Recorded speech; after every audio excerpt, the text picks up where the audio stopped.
অন্যান্য বছর নেই, এবারও ৭৮তম স্বাধীনতা দিবস উদযাপিত করলেন ঔরঙ্গাবাদের ইংলিশ ওরিয়েন্টাল একাডেমিক স্কুল। ১৯৪৭ থেকে ১৫ই আগস্ট এই দিনটি ভারতবাসীদের জন্য ঐতিহ্যবাহী দিন। এই দিনের পর থেকে মানুষ স্বাধীন চেতনা, মুক্তি চিন্তার মানুষ হিসাবে বাঁচতে শেখে। তাই ভারতবর্ষের প্রত্যেকটা নাগরিক এই দিনটিকে উদযাপিত করেন। ঠিক আজকে সকালবেলায় ঔরঙ্গাবাদ দফাহাট ইংলিশ ওরিয়েন্টাল একাডেমিক স্কুলে উদযাপিত হলো এই ৭৮তম স্বাধীনতা দিবস। এই গুরুত্বপূর্ণ দিনে পতাকা উত্তোলন থেকে একাধিক কর্মসূচি দেখা যায়। সকাল সকাল পতাকা উত্তোলন করেন প্রাক্তন শ্রম মন্ত্রী, বর্তমানে জঙ্গিপুর বিধানসভার বিধায়ক জাকির হোসেন।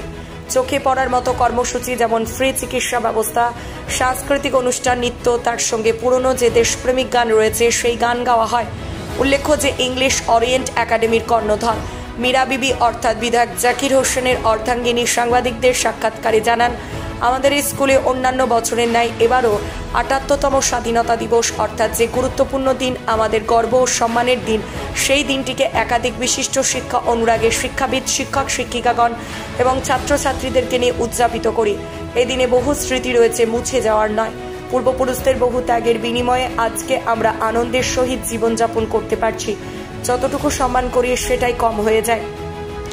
গুরুত্বপূর্ণ দিনে যে আমাদের পূর্বপুরুষদের ইতিহাস, দেশকে স্বাধীন করার জন্য নিঃস্বার্থভাবে নিজেকে বলিদান দিতে গেছেন নেতাজি ভগৎ সিং, গান্ধীজি, পণ্ডিত জওহরলাল নেহরু, মৌলানা আবুল কালাম আজাদ অসংখ্য বীরপ্রাণ হারিয়েছেন। সেই ইতিহাস ছাত্রছাত্রীদের সম্মুখে তুলে ধরেছি আমরা এবং আমাদের প্রিন্সিপাল, বিশিষ্ট ব্যক্তিবর্গ থেকে শুরু করে শিক্ষক শিক্ষিকাগণ আরও বলেন, মানুষ শিক্ষায় শিক্ষিত হোক, চিন্তা চেতনা জাগ্রত হোক, শিক্ষিত হয়ে একজন সত্যিকারের মানুষ হিসাবে দেশকে গড়ে তুলতে পারি, দেশকে সঠিক দিশা দেখাতে পারি, এটাই কাম্য। English oriental academy principal Partha Sengupta বলেন যে ফ্রিডম ফাইটার একাধিক ছিলেন, তার মধ্যে নেতাজি সুভাষচন্দ্র বোসকে কাজে আদর্শ, সে আদর্শকে ছাত্রছাত্রীদের মাঝে তুলে ধরেছে এবং তার যে গান কদম কদম বড়া আয়েগা, সেই গানের নেতাজি সুভাষচন্দ্র বোসের যে নীতি আদর্শ, এইসবের মাধ্যমে ছাত্রছাত্রীর মাঝের এই ৭৮তম স্বাধীনতা দিবসকে উদযাপিত করি। সফিক ইসলামের রিপোর্ট, নিউজ আড্ডা 20। আচ্ছা ম্যাডাম, আজকে ৭৮তম স্বাধীনতা দিবস, যে আমাদের ভারতবাসী, প্রত্যেকটা ভারতবাসীরই আজকের দিনটা অত্যন্ত সম্মানের এবং গুরুত্বপূর্ণ দিন। সেই দিনকে আপনি কিভাবে উদযাপিত করলেন? আমরা সব ছাত্রছাত্রীকে নিয়ে স্কুলে সম্মানের সঙ্গে এই দিনটিকে আমরা পালন করলাম। আমাদের প্রিন্সিপাল স্যার, লেকচার স্যার, আমরা সকল মিলে একসাথে পতাকা উঠিয়ে জাতীয় সঙ্গীত গিয়ে আমরা শ্রদ্ধার সঙ্গে দিনটিকে পালন করলাম। আর কি কি কর্মসূচি ছিল? আজকে আমরা এই কর্মসূচি ছিল আজকে হেলথ ক্যাম্প একটা আমরা করছি বাচ্চাদের। হেলথ ক্যাম্পটা কি ক্যাম্প, ফ্রি না? একদম ফ্রি। আচ্ছা আচ্ছা, কি কি চিকিৎসা হচ্ছে ওখানে? আজকে জেনারেল ফিজিশিয়ান আসছেন। চিকিৎসাটা কি কি হচ্ছে ম্যাডাম? চিকিৎসা সব ট্রিটমেন্ট যা যা আছে, মানে অল বডি শুরু করে অল বডি। আচ্ছা আচ্ছা। আর একটা ম্যাডাম প্রশ্ন, যে আমাদের দেশে যে স্বাধীনতা হয়েছে, যে সংগ্রামীরা, যে যারা শহীদ হয়েছেন, রক্ত দিয়েছেন, জীবন দিয়েছেন, তারা যে আমাদের দেশ নিয়ে যে স্বপ্ন দেখেছিলেন, সেটা কি আজকে বাস্তবায়িত হচ্ছে মনে হয়েছে আপনার জায়গা থেকে? দেখুন, বাস্তবায়িত অবশ্যই হয়েছে, কিন্তু কিছু কিছু তো ভুল ত্রুটি থাকবেই, সেটা আছে। যদি আগামী দিনে আর এই স্বাধীনতা দিবসে সর্বসাধারণকে কি বার্তা দিতে চাইছেন আপনার পক্ষ থেকে, আপনার স্কুলের পক্ষ থেকে? আমি সর্বসাধারণকে এটাই বার্তা দিতে চাইছি, শান্তি শৃঙ্খলা যেন বজায় থাকে। এখন যে উদ্বেগের সঙ্গে চলছে সারা বাংলাটা, এটা যেন শান্তি ফিরে আসুক, এটাই চাইছি। আর শিক্ষা অনুরাগী যারা শিশু আছেন, শিক্ষিত ছেলে আছেন, এদের জন্য আপনি কি বলতে চাইবেন? এদের জন্য আমাদের একটাই বার্তা, যে শিক্ষার সাথে সাথে মানবিকতা যেন সবার জেগে ওঠে, মানবিক হয়ে উঠুন সব, এটাই আমার বার্তা। আপনার পরিচয়? আমি মীরা বিবি। Oriental academy chairperson. Partha Gupta, Principal of English Oriental Academy, and this school is affiliated by CBSE. And now this day we celebrated with many programs.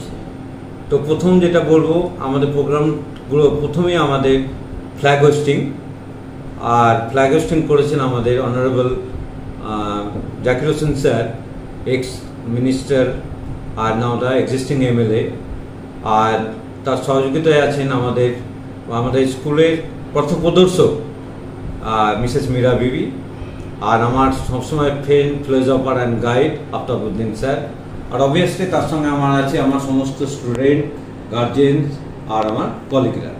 তো প্রথম আমাদের অনুষ্ঠানটা আরম্ভ হয়, আমাদের গেস্টদের ওয়েলকাম করি আমরা। ওয়েলকাম করার পর আমাদের যে আজকে গেস্ট ছিলেন অনারেবল জাকির স্যার আর মীরা ম্যাম আমাদের ফ্ল্যাগ হোস্টিং করেন। ফ্ল্যাগ হোস্টিং করার পর আমরা মাল্যার্পণ করি আমরা তিন ফ্রিডম ফাইটার, মহাত্মা গান্ধী, নেতাজি সুভাষচন্দ্র বোস, আর ভগৎ সিং, এই তিনটে মাল্যার্পণ করার পর আমাদের যেটা হয়, একটা ট্রাই কালারকে রেসপেক্ট করা, একটা দেশকে রেসপেক্ট করা, একটা জাতীয় সঙ্গীতকে রেসপেক্ট করা। তার জন্য আমরা গিয়েছিলাম আজকে জনগণ মন অধিনায়ক। সেটাতে সমস্ত গার্জেন, সমস্ত স্টুডেন্ট, প্রিন্সিপাল, সমস্ত অ্যাডমিনিস্ট্রেটিভ স্টাফ সবাই একসঙ্গে আমরা গিয়ে উঠেছিলাম আজকে জনগণ মন অধিনায়ক। তারপরে অনুষ্ঠানটা যে ছিল একটা স্টুডেন্টদের নিয়ে, আমাদের 4টে হাউস হয়, যেটা red, blue, green, yellow house. এই ছোটো ছোটো বাচ্চারা ব্যান্ডের সঙ্গে তারা একটা মার্চ পাস্ট করেন এবং স্যালুট দেয়। আজকে আমরা ট্রাই কালার, দ্যাট ইজ আমাদের জাতীয় পতাকাকে সম্মান জানিয়ে তাদের স্যালুট দেওয়া হয়। স্যালুট দেওয়ার পর আমাদের একটা ছোট্ট কালচারাল ফাংশন হয়। কালচারাল ফাংশনের মধ্যে আমরা যেটা মেনলি হাইলাইটেড করেছি, আমরা ভারতীয় সংস্কৃতি যেমন মিউজিক আছে, দেশাত্মবোধক মিউজিক। আজকে যে মিউজিকগুলো আজকে আমাদের থেকে সমস্ত হারিয়ে গেছে, আমরা আজকে মোবাইলের জামানায় এসে আমরা সে দেশাত্মবোধের সঙ্গীতগুলো কে গেয়েছে, কখন গেয়েছে, কোন অকেশনে গেয়েছে, সেগুলো আজকে গাইতে পারে না। তো আমরা আবার পুরনোকে ফিরিয়ে এনেছি বাচ্চাদের মাধ্যমে এবং টিচারের মাধ্যমে, সুন্দরভাবে আজকে সেই সব সঙ্গীতগুলো যেগুলো আজকে স্বাধীনতা সংগ্রামের সঙ্গে যুক্ত, সেগুলোরা গেয়ে উঠেছিল। আর তার সঙ্গেও ছিল আরেকজন আমাদের ফ্রিডম ফাইটারকে রিমেম্বার করার জন্য আমাদের পথ প্রদর্শক, সেটা হচ্ছে সুভাষচন্দ্র বোসের কদম কদম বাড়ায়েগা। স্যার আর একটা জিনিস আছে, এরপরে আমরা যেহেতু CBSE আমাদের একটা অব্লিগেটরি করে দিয়েছি, ম্যান্ডেটরি একটা হেলথ ক্যাম্প করার জন্য। এই জন্য আমরা দুটো দিনকে বেছে নিয়েছি, একটা হচ্ছে কি ইন্ডিপেন্ডেন্স ডে আর একটা রিপাবলিক ডে। তো ইন্ডিপেন্ডেন্স ডে আজকে আমরা করতে চলেছি একটা বাচ্চাদের হেলথ ক্যাম্প, আর 26শে জানুয়ারি আর একটা ক্যাম্প আমরা ভবিষ্যতে আমরা করব। আমরা প্রথমে জাতীয় সঙ্গীত, ফ্ল্যাগ হোস্টিং, এই সমস্ত মাধ্যমে অত্যন্ত নিয়ম শৃঙ্খলা মেনে দেশের প্রতি, অর্থাৎ যারা স্বাধীনতায় প্রাণ গেছে, উৎসর্গ করেছেন, তাদের প্রতি সম্মান রেখে তাদের সম্মান প্রদর্শন করে আমরা অত্যন্ত শৃঙ্খলার সঙ্গে উদযাপন করেছি।